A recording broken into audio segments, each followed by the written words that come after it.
du står på prekestolen og leser fortellingen om Jesu fødsel fra Koranen, tenker jeg det er vanlig.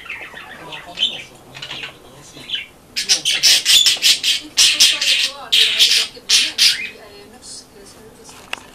Fordi at en norsk skolegudstjeneste veldig ofte inkluderer muslimer, og de kan høre at det er tross alt en forbindelse her. Den forbindelsen har vært der siden islam ble til.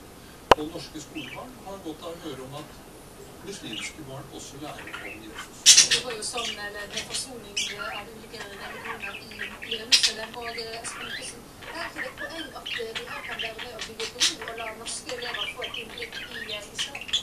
Problematikk i en gudstjeneste. Det er det som er problemet. Jeg er opptatt av dialog, og vi skal vise muslimer respekt, men da mener jeg at den beste måten å vise muslimer respekt på, det er at de får lov å ikke gå til gudstjeneste, for en kristen gudstjeneste er et sted hvor det kristne budskapet faktisk forkynnes. Så hvis de ikke tør det, så blir det helt feil. En prest ikke tør det, og jeg tror at de prester som eventuelt måtte lese fra Koranen som en del av sin preken, understreker det unike, det spesielle ved den kristne julefortellingen. Det er det positivt at hun kan tenke om. Og da har vi godt av å høre begge deler.